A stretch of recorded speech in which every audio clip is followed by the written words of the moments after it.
It's me great pleasure to introduce today's speaker, Beaty Rubens.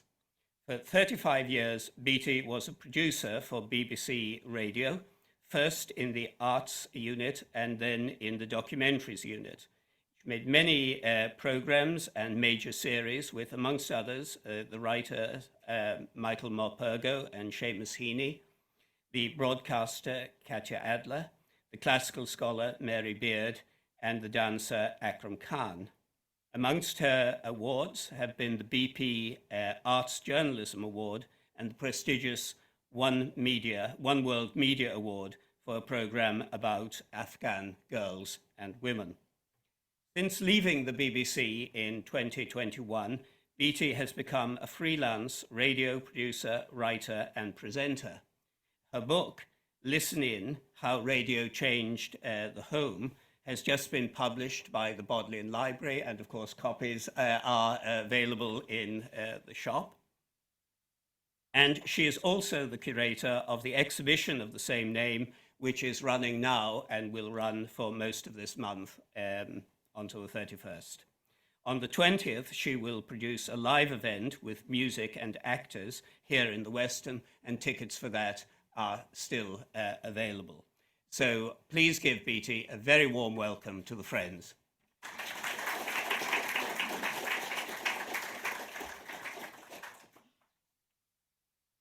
you very much.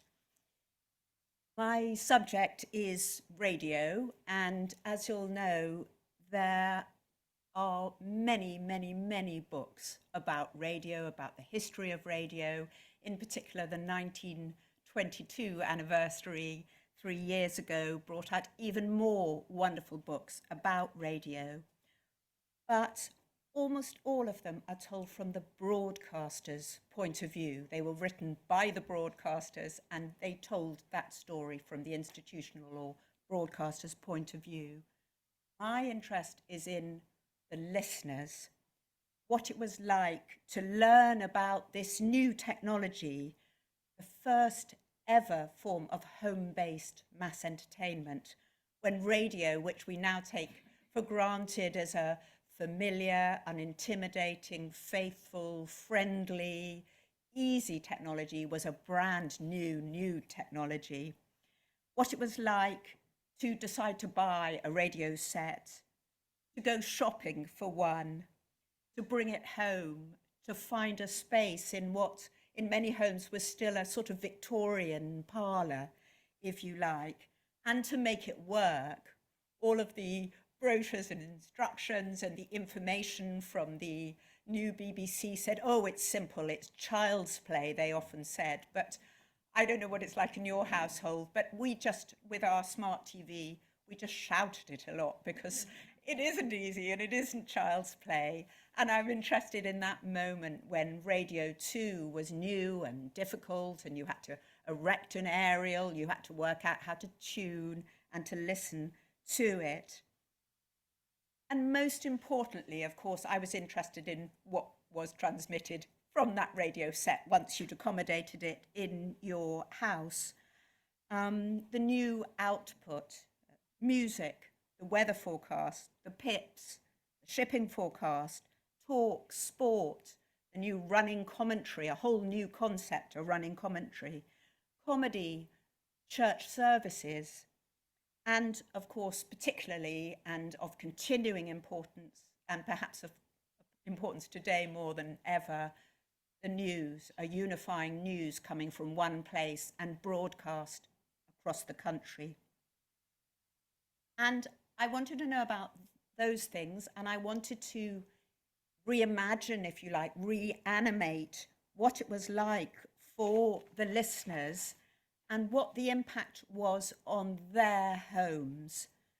Did they lament the past, the pre-radio past, the Victorian past, which we all know seemed to have involved a lot of making your own entertainment, a lot of parlour music and quizzes and games and jollity? Did they regret that? Did they lament it? Or were they quite happy to see its passing?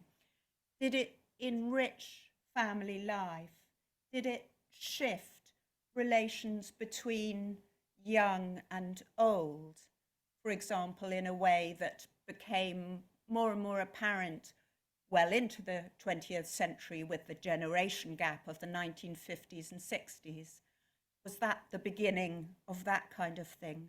And what was its impact on gender dynamics? Who was in charge of the radio? Who took responsibility for it? Who fixed it when it was broken? Who decided when to have it on and when to have it off, for example? All of those questions. I myself, as Richard said, was a radio producer for the BBC for 35 years. And during those years, it was absolutely second nature for all of us to think about how our programmes landed in the home, what kind of expectations we might have of our listeners, what kind of expectations they might have of us, what kind of level of education we might assume they had, how much to tell them or what not to tell them, what kind of age they were. We thought all the time about the listeners and how we could best communicate with them. But my own fascination with the listeners actually was not professional at all. It started much, much closer to home.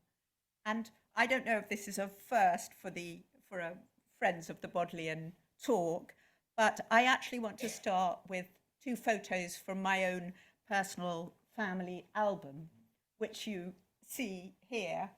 And so you'll have to indulge me for a minute. Here in the sailor suit is my father. Here in the frock with the rather fetching white collar is my mother.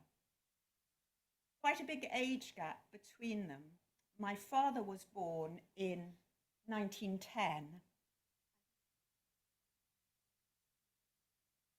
Childhood, just in the clothes and actually in the reality of how the children are sitting. 1910.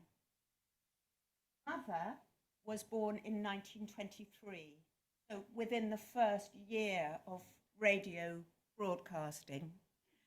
In other words, if you take the idea, as we now talk about, a digital native, that's to say our children or grandchildren who have grown up taking the internet for granted, my mother was a wireless native and my father was not a wireless native.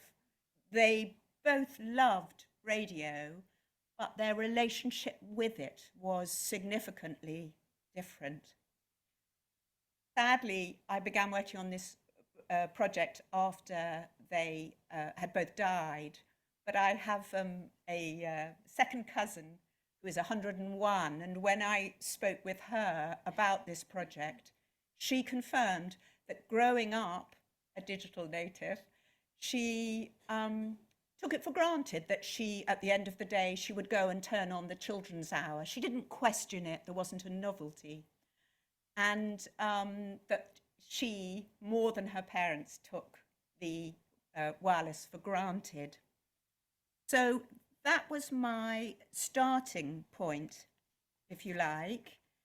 And one of the great joys of working on this project, on the book and on the exhibition, which I really hope you'll go and see, is that I think there has scarcely ever been a single person that I've mentioned this project to who hasn't made that same connection with their own family, either who has said, oh yes, I remember my old grandfather had a crystal set, or who has said, I remember so-and-so talking about what they heard or they didn't hear, and a very intense and personal relationship with the wireless. So that's made it particularly exciting. I want just quickly to mention 3 key words, which I'll come to and you may want to know about. One is that wireless was called wireless because, of course, it was the new physics which involved communicating wirelessly rather than the traditional Victorian image of telegraph wires running along railways. Wireless and radio, as it came to be called, are exactly the same thing. and I tend to use them interchangeably, although I'm actually very attached to the word wireless. Listen and listen in. We now talk about listening, but in the very early days of radio or wireless, sometimes it was a question not of what you heard, but whether you could hear anything at all. And the very early, what are sometimes called the radio hobbyists, who actually had begun playing with the new technology even before the founding of the BBC, they would literally twiddle their dials and see what they could find. And there's a lovely story, for example, of a wireless enthusiast who sat for 8 hours in his bedroom twiddling the dial. And his great triumph was hearing the weather forecast broadcast from the Eiffel Tower in Paris. So listening in was that era where it was more like eavesdropping in a way. And we were very pleased for the exhibition and the book to keep that title, but that's what listening in is. And the third word that's important is the word broadcasting. Before 1922, broadcasting was an extremely rare word, used sometimes for agricultural purposes, and very occasionally from the pulpit as well. But the idea of broadcasting as transmitting music and words was so rare that the BBC had a special committee to discuss the use of certain words, and they genuinely sat down and discussed whether the past tense of broadcast was broadcast or broadcasted. In other words, it was absolutely new. And on an aside, if you go to the exhibition, one of my absolute favourite exhibits is a BBC pamphlet, bright red, from 1937, in which there is a picture of a sower. It's a very beautiful bit of graphic art, a sower sowing seeds, and at the top it says 1937 broadcast talks. So in other words, the word gained use very quickly, and by 1937 you could have a visual pun about broadcasting and what it was, because it had arrived by then. When I began researching, I found very quickly that there was almost no audio archive left from that period, almost none whatsoever.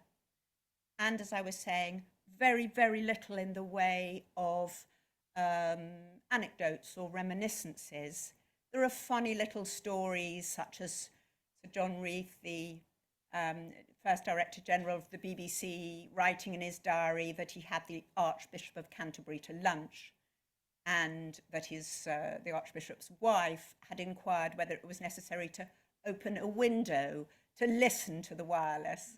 And I love that story because it gets an idea of the, if you like, the way that wireless was almost seen as a form of wizardry or magic. But there's very little of that kind of thing, and it's almost all from the circles in which John Reith and his, as we would say, senior management team moved. So it wasn't very helpful, really. What there are is statistics. From the very beginning, to listen to the radio, you had to have a license. License cost 10 shillings. And without offending anybody here, I think you all know that 10 shillings is 50p.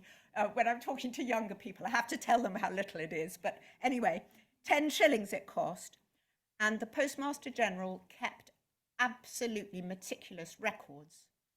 And this is the real killer statistic, my only statistic, I think, of the whole of this talk. In 1922, when the BBC was founded, about 150,000 people were able to listen to the wireless.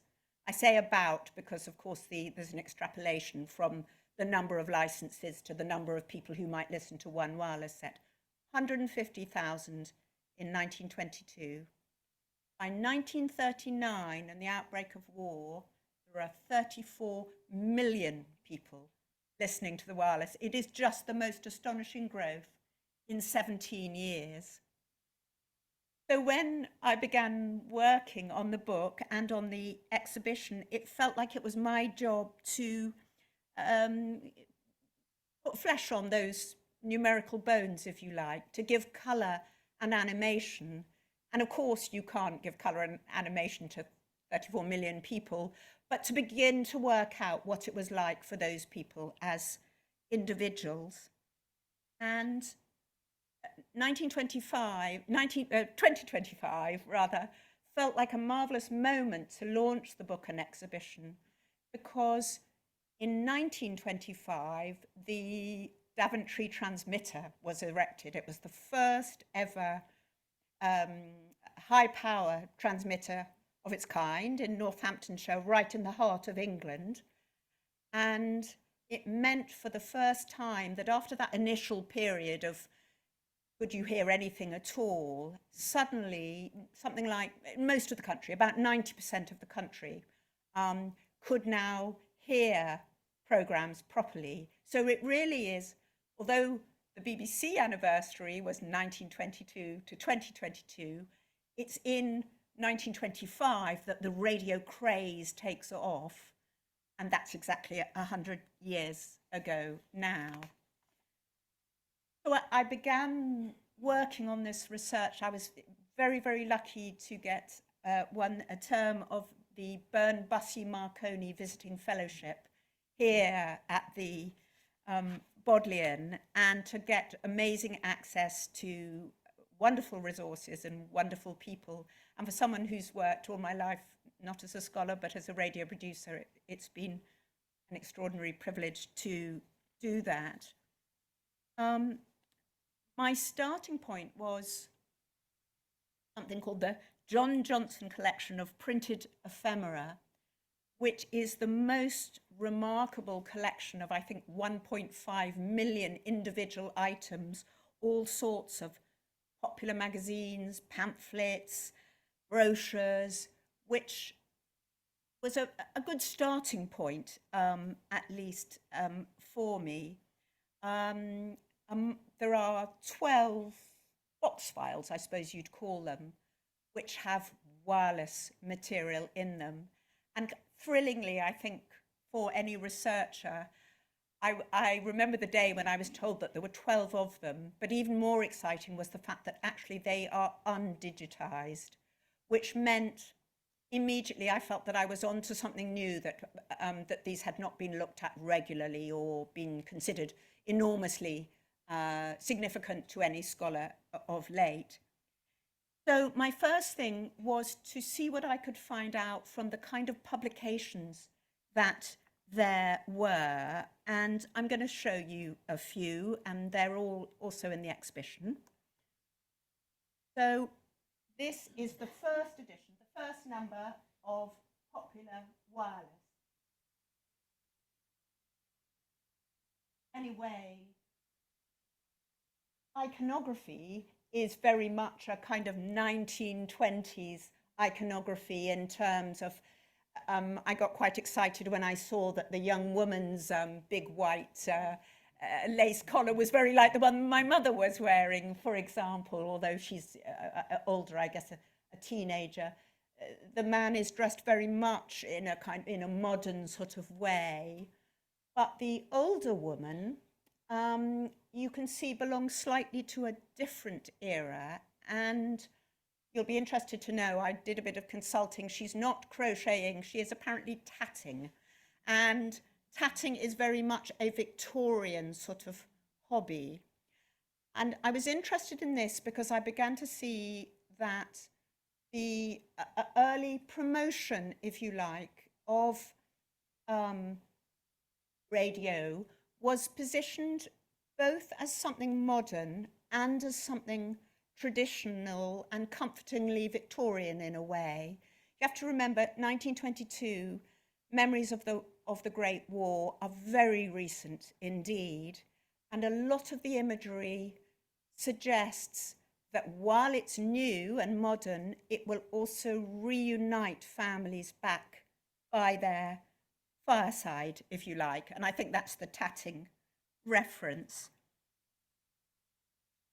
Similarly, you'll see from this lovely magazine, which is very slightly later, it's 1927, there is the idea that wireless is modern and it's glamorous as well. I mean, just look at that green frock on the side. I absolutely love that.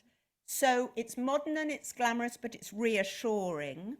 And then from a different archive, the Marconi archive, which is massive and also owned by the Bodleian, I came on this image, or double image, and I began to see how there was actually an embracing of the idea that it might be glamorous and aspirational, but equally it was a very inclusive, democratic form of entertainment and information. And from the very start, the BBC was very keen to make that clear. And of course, it was absolutely true.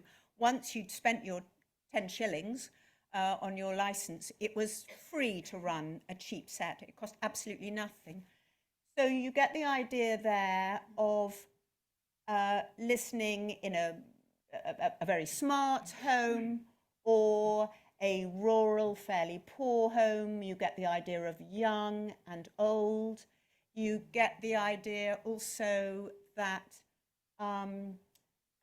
you could listen on an expensive set with one of those huge, iconic loudspeakers. We've got two of them, very, very beautiful in the gallery. Or if you had a cheaper set, a crystal set, which didn't have any form of amplification, you would listen on headphones. So I began at least to have an idea of what it might have looked like, if you like, what it might have, how people might have been sitting round and listening. I looked also at a lot of very early BBC pamphlets, and I began to see how the BBC was positioning the new medium. I mean, I personally think that these two lovely old boys, after the day's work in this publication, there's something suspiciously clean and tidy about them, I think. And the BBC used this image a lot because clearly it liked it. It reproduced it in a number of different places, including Radio Times. But I could see that it was spreading. Nobody was going to make up, if you like, a story like that. And then I began to look at pre-existing magazines. This is a great beauty, and it's very rare to be able to see the full image. It's Illustrated London News, the first sort of Christmas, if you like, of radio. And what's going on here, and I had read about this, but it was thrilling again to see it, is what was called a wireless party. A wireless party enabled people to share, as they often said, but actually I think quite often to show off their wireless and their luck in having a wireless, especially a grand one like that. Similarly, this is the first ever Christmas Radio Times, and this is an absolutely iconic image. I'm sure many of you are very familiar with it. It's quite often reproduced. And the key thing about this is the body language. I could see that this is a family who were indeed happily united together as a family by the fire, but their bodies are swiveled away from the focal point of the fire towards the loudspeaker, and therefore are not moving away from the hearth, but are welcoming a newcomer to the hearth. Now, all of this was promotional material and was interesting, but promotional material is promotional material. It was trying to sell radio at a time when it was by no means certain that radio was here to stay. In fact, there's quite an early bit of audio archive in which the first ever chairman of the BBC declares, "We are not going to stop broadcasting. Broadcasting is here to stay." And he only made that speech because that was at a time when it wasn't at all clear that the BBC was really here to stay. We so much take it for granted now, but they were promoting it like mad. Not all tech startups succeed, we all know that. So promotional material not necessarily helpful, and so I moved on to cartoons. And I'm only going to show you a couple, but there are lots in the gallery. We've reproduced them and they're brilliant. Now, here is an old auntie left alone with the wireless and saying to perhaps her nephew, I expect, or I'm afraid it's no use, my dear. They don't seem to hear a word I say. In other words, old auntie, who, when growing up, had to become used to that other new form of technology, the telephone, thinks that you can talk back to the radio and it will listen. And there are lots of cartoons with very grumpy old sort of colonel types saying, "Don't you answer back to me," and so on. You know, there's a real issue there with understanding it. Similarly, this cartoon is a double cartoon in which there is the anxiety that we feel today about quite what damage radio might do. And, you know, you only have to replace the headphones with some kind of handheld device and you'll see that that kind of thing might be happening today. So I found the cartoons really helpful because they're difficult to parse, cartoons. There's often a lot going on. But what I could absolutely see was by their sheer number, and there are several hundred of them just amongst the ones I've found, their sheer number shows the cultural impact that radio was making. So they were helpful. And then I moved on to some photos. I'm going to show you 3, which just give you a bit of an idea. They're posed, but they're a bit closer perhaps to the truth than that early promotional material. This is the image we've used for the identity of the exhibition, is a family listening for the first time ever to the incoming news of a general election in 1922. And you can see it's a bit messier, a bit closer to some kind of reality. I love this image. This is a BBC loan from 1929, and you can see it's a blind or partially sighted man with his sister or girlfriend listening, and you can see immediately the pleasure, and particularly important pleasure, being that he's acquiring from it. And this is a great favourite. This comes from 1936, and I think it's a very important image because this old boy is listening to the quarter-hourly updates of the dying night of George V. And what I love about it is the sense that he is almost there in the room at the deathbed. In other words, radio has brought a sense of much greater connection, if you like, between listeners and big national events.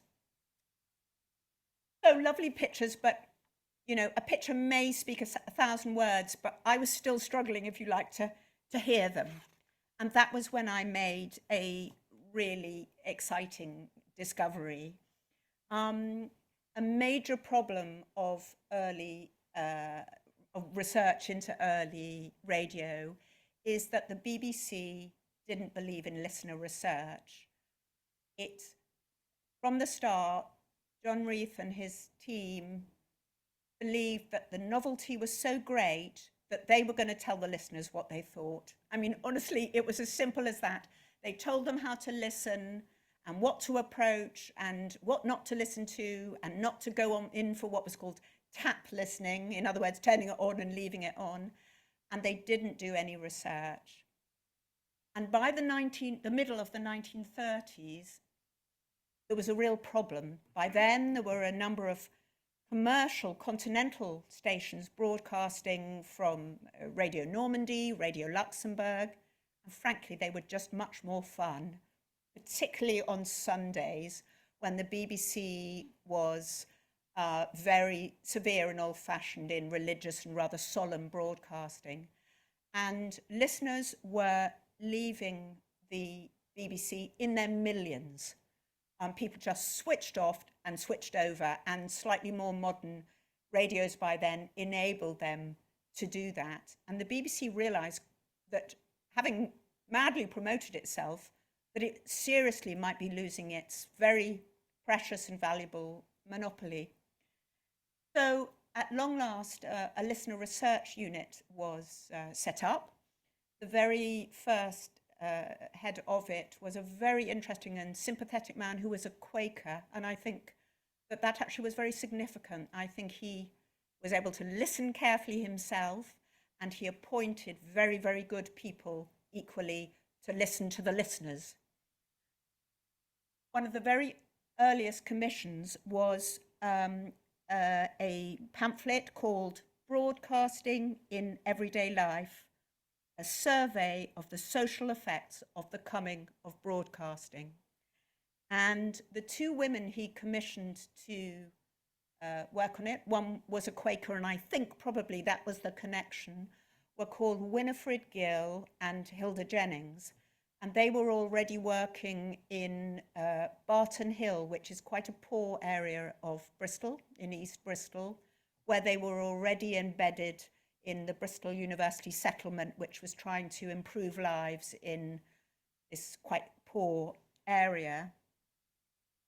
I knew that they had written this pamphlet, and I knew it existed, and I also knew that it was very, very rare, that there were very few copies of it. So I ordered it up because Winifred Gill, who was also involved in many other interesting areas in the 1920s and had been involved with the Bloomsbury Group, had left her massive archive to the Bodleian. And nearly all of it is to do with her connections with Bloomsbury. And there's one box file, which is called Broadcasting. So I ordered that up in the reading room upstairs, special collections.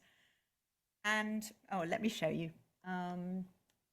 You can imagine my excitement. So I was looking for this red pamphlet here, 2 shillings. It's a lovely little 40-page pamphlet, which I knew contained some first-person testimony about the impact of radio. And when the sort of box file came, I opened it up, and I lifted it up, and underneath, untouched, unread, were 2 handwritten notebooks. One of them, the green one, she'd almost scribbled notes as she'd gone along when she'd been out researching. And the other one, which is the outside is red, she'd done some kind of fair copy of some of the best of the material. Oh, maybe you'd like to see what she looks like. I always like to see what people look like. There she is. About the time she did this work. And I should say, we do know a bit about her, and in her earlier years, just at an amateur level, she'd been very into amateur theatricals and puppeteering, and she was known to have an exceptionally good ear. So what she wrote down really has a kind of authentic quality to it. So who's in these books? Well, the pamphlets contain quite a lot of good material. The exercise books expand enormously the material we have and the information we know now about verbatim testimony of what people felt, all those questions I asked at the beginning, all the things I'd wondered about my parents, how people had felt about wireless. I did a bit of research down in Barton Hill. There's a very good history group down there in East Bristol. and I found out a bit more about the area. It's now largely quite a lot of tower blocks, but there are still surviving some of the back-to-back houses, little houses, 2 up, 2 down, where the 800 odd houses where the research had been done. And I can now put some names to some of these people. So they're not just individuals. I have Mr. James, who is a irrepressible and slightly rather dominant Welsh grocer. Mrs. Britton, who's a very chatty newsagent. Alderman Hennessy, who's very astute politically about the news. There's a proud autodidact who for a long time I thought was called Mrs. Mouse, and then I looked more carefully at the handwriting, she's called Mrs. Morse, in fact. The very lovely, modest, thoughtful Miss Vile, who I think was probably a piano teacher. Piano teachers were very interested in radio because they were aware that there would be less piano in the home. And then there were some young people with sort of wonderful period names, Eileen and George, Joyce and Les, Eunice and Ken. Nobody's called Eunice anymore. Well, I don't know, maybe there's a Eunice in the room, but there are many Eunices anyway. People with real names and identities.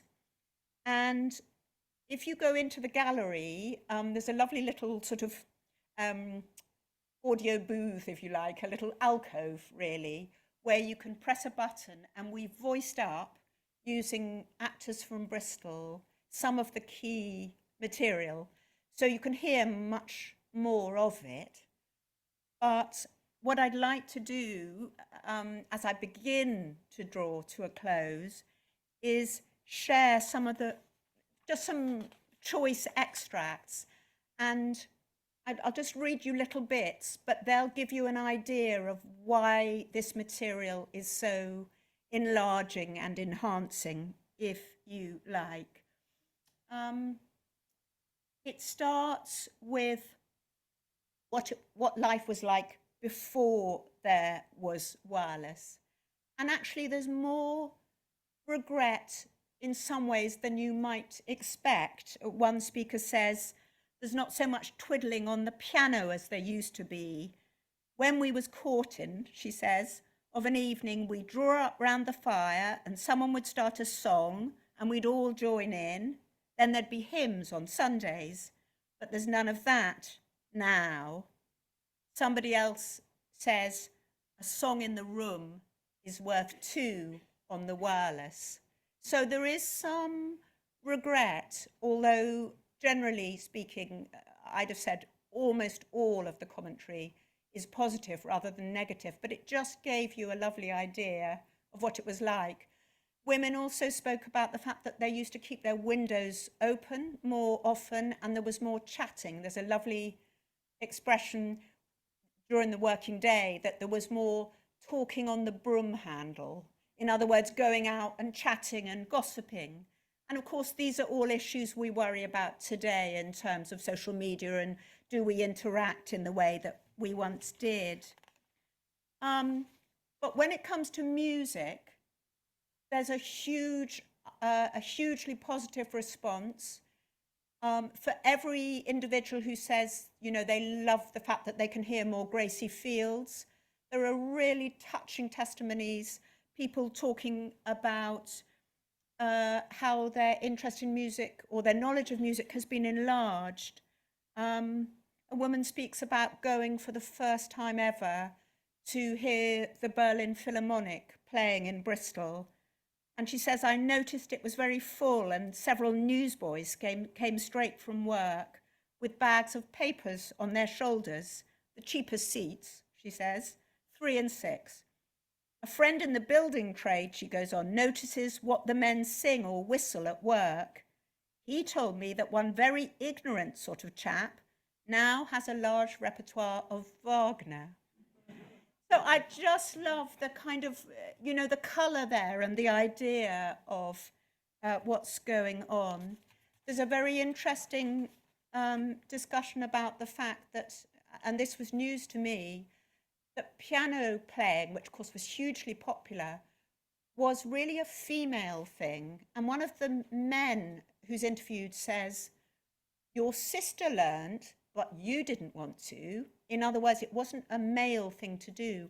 But now, hearing so many bands, many of them led by male band leaders, in fact, nearly all of them led by male band leaders, men are beginning to play the piano or want to learn.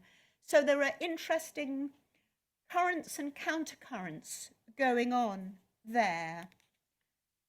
There are people who talk surprisingly about the way that having such a powerful medium very close to home can be awkward and embarrassing in an era where going to the pictures was the big treat of the week, certainly for the married couples in Barton Hill.